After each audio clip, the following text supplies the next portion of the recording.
You should try it sometime. But you still have to blend in and still be American and still be Western. Make sure your accent doesn't come out. It's like, where do I belong? You know? It's like you go to Pakistan, you don't belong in Pakistan. You come to America, you get pointed out as an immigrant. So where do I belong? One of the things I wanted to say as a macro idea is that all of us belong to this bizarre tent that's fake called Asian America. Right? And it has so many different kinds of people, so many different histories, and also so many different generations. When I went to Yale, having grown up in Queens, New York, I met white people.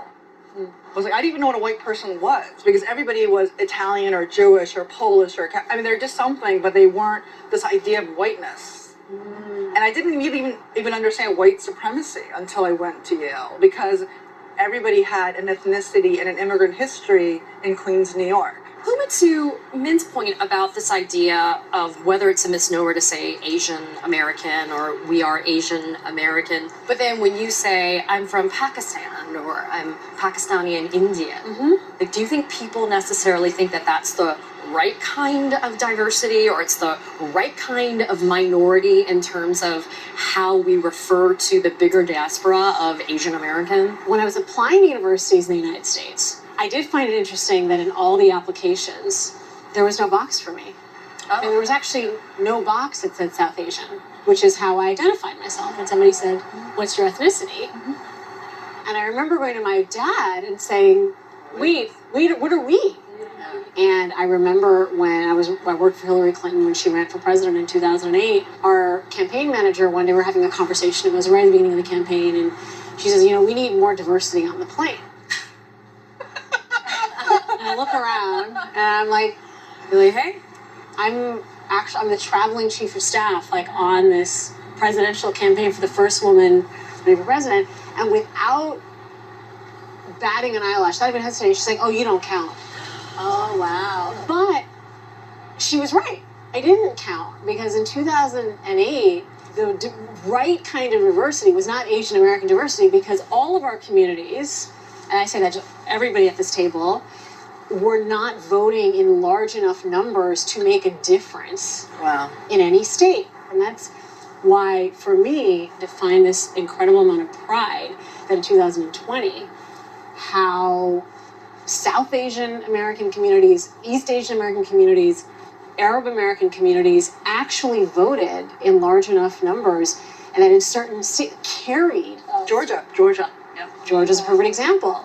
So my mom always had this concept that being an American meant being pure white. That's what she would tell me. She's like, pure white people, that is what America is. Pure white? Pure white. That was the thinking. When my mom became a citizen, I was like, Ma, you're gonna vote, right? And she was like, my vote doesn't count.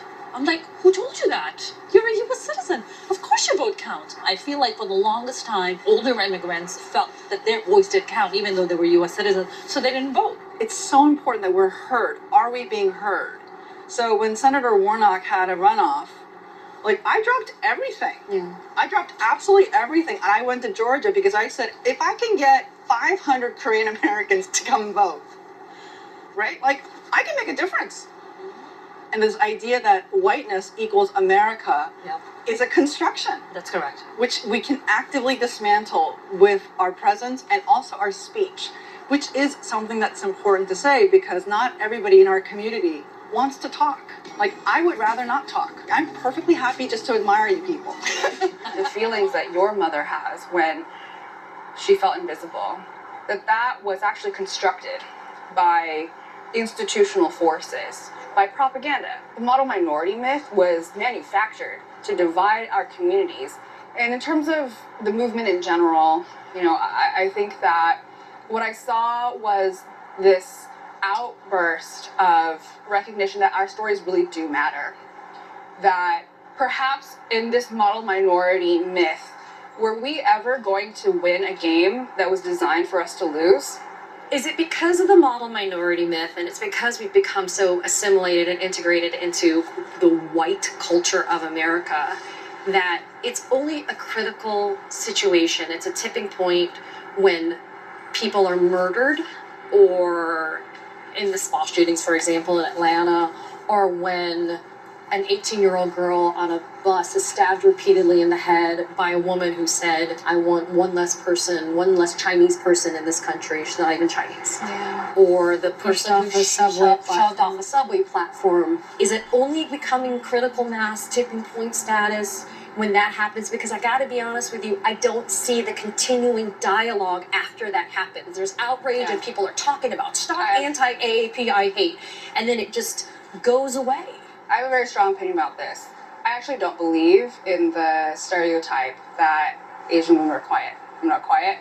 And my grandma wasn't quiet. She was a freedom fighter. She fought against the French colonists in Vietnam. And I think the reason why during the pandemic we saw this ignition is because we turned to social media instead of the gatekeepers, right? Mainstream media, Hollywood, our education system, our government. And the reason why we're seeing more of it is because there was an outpour on social media. There were AAPI celebrities that rose up to the occasion and spoke up.